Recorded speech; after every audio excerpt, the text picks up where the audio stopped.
ఈరోజు శిరీష గారు ఆవిడకి ఏం జరిగింది అనేది మనకి వివరించారు, చెప్పారు దాని గురించి. చదువు అంటే ప్రాణం, చదువు అంటే ఎంతో ఇష్టం ఉన్న అమ్మాయికి అని అనుకున్న టైంలో జరిగిన యాక్సిడెంట్ వల్ల నడవలేని పరిస్థితికి వెళ్ళిపోయారు. ఇప్పుడు ఆపరేషన్ కోసం లక్ష్మీదేవి తలుపు తట్టింది కార్యక్రమం ద్వారా మీ అందరి సహకారంతో ఆపరేషన్కి అయ్యే ₹1,00,000 ఖర్చు, ₹1,00,000 ఏదైతే ఉందో అది మొత్తం ఇప్పుడు ఆవిడకి అందింది.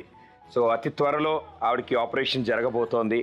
అండ్ ఆపరేషన్ తర్వాత ఆవిడ మళ్ళీ మనందరిలాగే నడుస్తూ చక్కగా కాలేజ్కి వెళ్ళాలి, చదువుకోవాలి, ఉద్యోగం చేయాలని మనందరం కోరుకుందాం.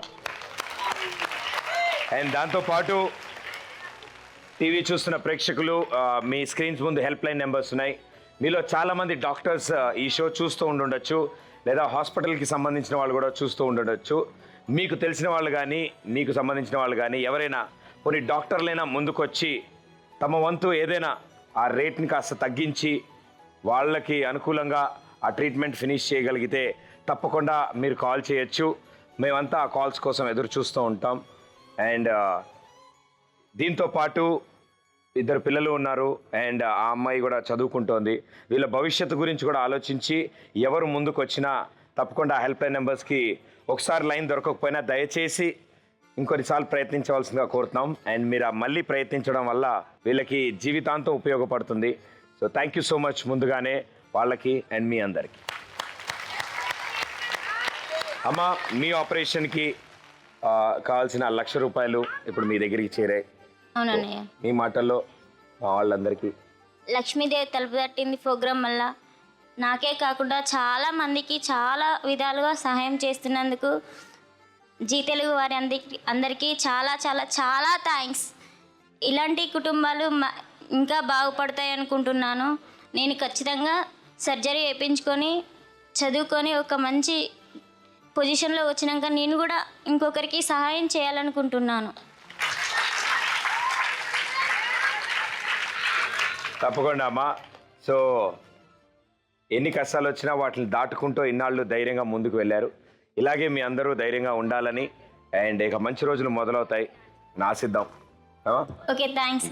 Thank you.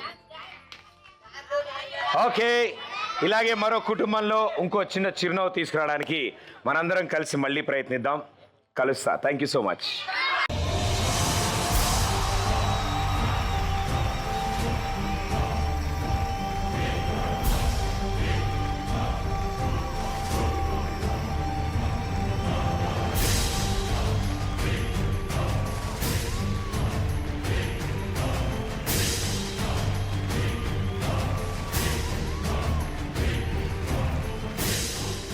మీరు చేసే చివరి ప్రయత్నం సక్సెస్ఫుల్ అవ్వాలని కోరుకుందమ్మా. దీంతో ఈ ప్రయత్నం ₹30,000 మనకు అందుతాయి. దాంతో ఆ స్టేషనరీ షాప్ పెట్టుకోవడానికి కావాల్సిన ₹70,000 మన దగ్గరికి వస్తాయి. Okay okay. సో మీరిద్దరు చేయబోయే ప్రయత్నం, ఒకళ్ళు ఒక డైరెక్షన్ నుంచి ఆ పేపర్తో తయారు చేసిన బాల్ దాన్ని ఇసురుతారు. అండ్ మీరు ఆ ట్రేతో దాన్ని కొడితే అది అందులో పడాలి. ఓకే, సో పొజిషన్స్లో ఉంచండి. Ready? 3, 2, 1, go! చీకటితో వెలుగే చెప్పెను నేనున్నానని, ఓటమితో గెలుపే చెప్పెను నేనున్నానని, నేనున్నానని నీకే కాదని, నిన్నటి రాతని మార్చేస్తానని.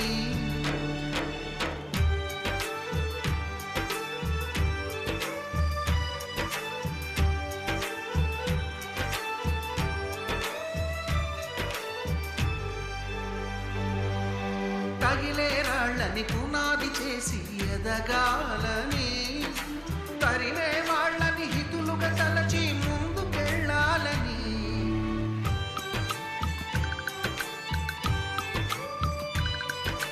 కన్నుల నీటిని కలల సాగుకై వాడుకోవాలని, కాచే నిప్పుని ప్రమిదగా మలచి కాంతి పంచాలని, గుండెతో ధైర్యం చెప్పి చూపుతో మార్గం చెప్పెను, అడుగుతో గమ్యం చెప్పెను నేనున్నానని, నేనున్నానని నీకే కాదని, నిన్నటి రాతని మార్చేస్తాను.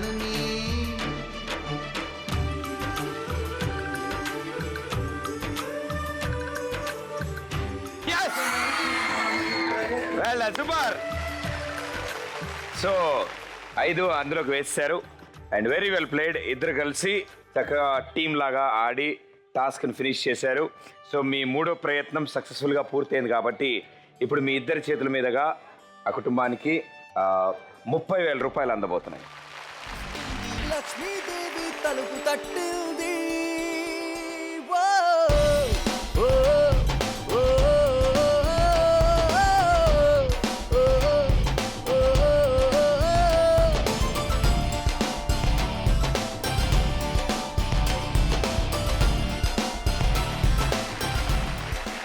థ్యాంక్ యూ అండి, థ్యాంక్ యూ సో మచ్. ఫ్యామిలీగా వాళ్ళ వంతు ప్రయత్నం కోసం మీరు కూడా ఇక్కడ దాకా రావడం అండ్ ఇక్కడికి వచ్చి వాళ్ళ కోసం ప్రయత్నం చేయడం థ్యాంక్ యూ. అమ్మ మీరు చెల్లి అవుతారు ఆవిడకి. సో మీరు కూడా అమ్మతో పాటు బీడీలు చుట్టడం ఆ పనే చేస్తున్నారు ఇప్పుడు మీరు ప్రస్తుతం. సార్ మామూలుగా మీరు ఇదివరకు ఏం చేసేవాళ్ళం? ఇంట్లో బీడీలే చేసేవాడిని. ముందు నుంచి అదే చేస్తారు? మా నాన్న చనిపోక ముందుకు చదువుకునేదాన్ని.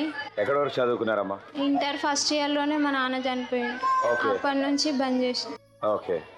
ఇక బీడీలే చేసుకుంటా ఇంట్లోనే ఉంటా. ఇప్పుడు మా అక్కకు తోడుగా ఉండాలని మా అక్కతోటే ఉండి చేస్తున్నాం సార్. ఎంత వస్తుందమ్మా అదే? 1000 రూపాయలు వస్తుంది సార్ నెలకి.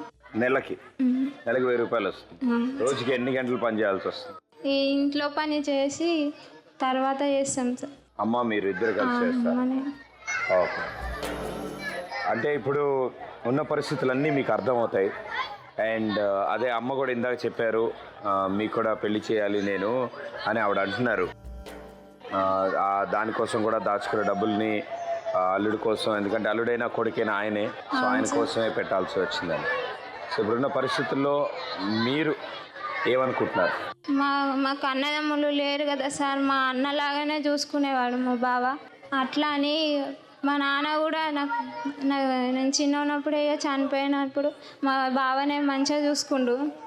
ఇక అలాగే చూసుకుంటాడు కావచ్చు అనుకున్నాం, కానీ మా నాన్నలాగానే మా బావని కూడా చేసాను.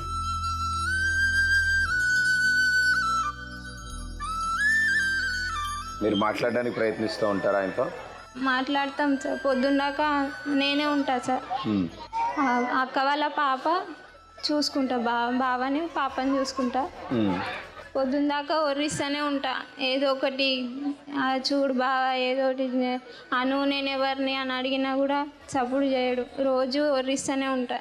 పశ్చిమ గోదావరి జిల్లా దోబచెర్లకి చెందిన జమలమ్మ ఆవిడ కళని నమ్ముకున్నారు. బుర్ర కథ చెప్తూనే ఆ కుటుంబాన్ని పెంచి పోషించారు. 5 సంతానం ఉన్న ఆ ఇంట్లో రెక్కలొచ్చాక కొడుకులు కూతుర్లు పెళ్లిళ్ళు చేసుకుని ఆవిడ్ని వదిలేసి వెళ్ళిపోయారు.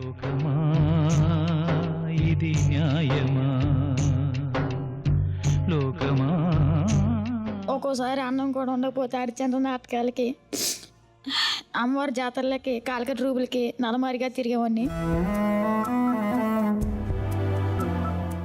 హరిశ్చంద్ర నాటకం అంటే 6 నుండి తెల్లారి 6 వరకు ఉంటుంది. తెల్లవారి వరకు అలాగే ఉండేవాడిని. మా చెల్లెళ్ళు సంతోషంగా ఉంటారని.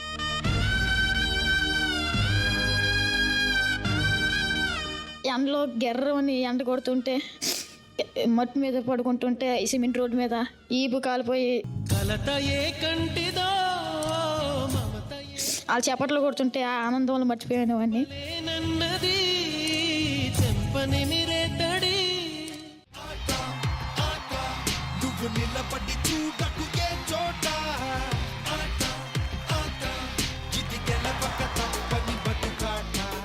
నేను చచ్చిపోతే ఈ పిల్లలకి ఏమైపోతారు? పక్షులైపోతారు, ఆ రోడ్డు మీద పడిపోతారా? ఈ పిల్లలకి గతి ఏమైపోతుందని ఇదే నాకు బాధ అండి.